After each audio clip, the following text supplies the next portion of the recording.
ಇನ್ನು ಮಾಜಿ ಸಂಸದ ಪ್ರಜ್ವಲ್ ರೇವಣ್ಣ ವಿರುದ್ಧದ ಅತ್ಯಾಚಾರ ಕೇಸ್ಗೆ ಸಂಬಂಧಪಟ್ಟಂತೆ ಈಗ ಮತ್ತೊಮ್ಮೆ ಟೆನ್ಷನ್ ಶುರುವಾಗಿದೆ. ಮಾಜಿ ಸಂಸದ ಪ್ರಜ್ವಲ್ ರೇವಣ್ಣ ವಿರುದ್ಧದ ಅತ್ಯಾಚಾರ ಕೇಸ್ಗೆ ಸಂಬಂಧಪಟ್ಟಂತೆ ಬೇಲ್ ಸಿಗದೆ ಟೆನ್ಷನ್ನಲ್ಲಿರುವಂತಹ ಜೈಲು ಹಕ್ಕಿ ಪ್ರಜ್ವಲ್ಗೆ ಮತ್ತೆ ಶಾಕ್ ಎದುರಾಗಿದೆ. ಏನಪ್ಪಾ ಶಾಕ್ ಅಂತ ಹೇಳಿದ್ರೆ ಟ್ರಯಲ್ಗೆ ಮುಂದಾಗ್ತಾರೆ ಇವತ್ತು SIT ಅಧಿಕಾರಿಗಳು. ಪ್ರಜ್ವಲ್ ವಿರುದ್ಧ ಟ್ರಯಲ್ಗೆ ಮುಂದಾಗುವಂಥದ್ದು.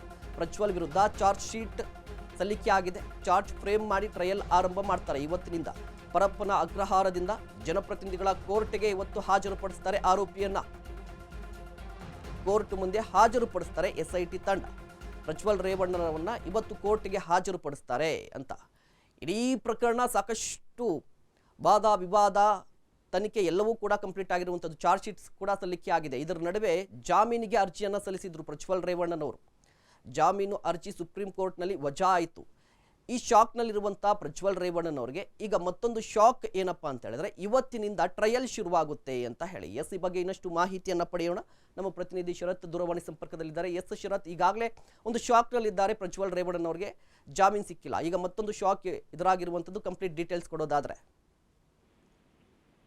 ಮಹೇಶ್, ಪ್ರಜ್ವಲ್ ರೇವಣ್ಣ ವಿರುದ್ಧ ದಾಖಲಾಗಿರುವಂತಹ ಲೈಂಗಿಕ ದೌರ್ಜನ್ಯ ಮತ್ತೆ ಅತ್ಯಾಚಾರ ಪ್ರಕರಣಗಳಿಗೆ ಸಂಬಂಧಪಟ್ಟಂತೆ ಕಳೆದ 6 ತಿಂಗಳ ಹಿಂದೆ ಪ್ರಜ್ವಲ್ ರೇವಣ್ಣ ಅವರನ್ನ ಬಂಧನವನ್ನ ಮಾಡಲಾಗಿತ್ತು. ಏನು ವಿದೇಶದಲ್ಲಿ ಅವಿಸಿಕೊಂಡಿದ್ದಂತಹ ಪ್ರಜ್ವಲ್ ರೇವಣ್ಣ ಭಾರತಕ್ಕೆ ಮರಳಿದ ನಂತರ ಅವರನ್ನ ಬಂಧನವನ್ನ ಮಾಡಲಾಯಿತು. ತದನಂತರ SIT ಅಧಿಕಾರಿಗಳು ಕೂಡ ವಿಚಾರಣೆಯನ್ನು ನಡೆಸಿ ಸದ್ಯ ಪರಪ್ಪನ ಅಗ್ರಹಾರದಲ್ಲಿ ನ್ಯಾಯಾಂಗ ಬಂಧನದಲ್ಲಿ ಇರುವಂತದ್ದು ಪ್ರಜ್ವಲ್ ರೇವಣ್ಣ. ಸದ್ಯ ಈ ಪ್ರಕರಣಕ್ಕೆ ಸಂಬಂಧಪಟ್ಟಂತೆ ಚಾರ್ಜ್ ಶೀಟ್ ಅನ್ನು ಕೂಡ ಸಲ್ಲಿಕೆ ಮಾಡಿರುವಂತದ್ದು ಪೊಲೀಸರು.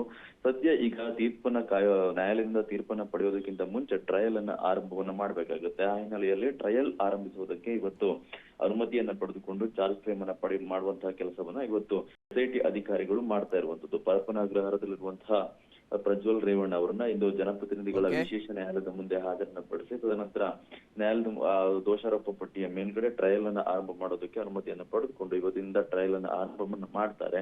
ಈ ಟ್ರಯಲ್ ಮುಗಿದ ನಂತರ ನ್ಯಾಯಾಲಯದಿಂದ ಯಾವ ರೀತಿಯಾದಂತಹ ತೀರ್ಪು ಬರುತ್ತೆ ಅನ್ನೋದನ್ನ ಕಾದು ನೋಡ್ಬೇಕಾಗಿದೆ. ಮಹೇಶ್, ಧನ್ಯವಾದ ಶರತ್ ತಮ್ಮೆಲ್ಲ ಮಾಹಿತಿಗಾಗಿ.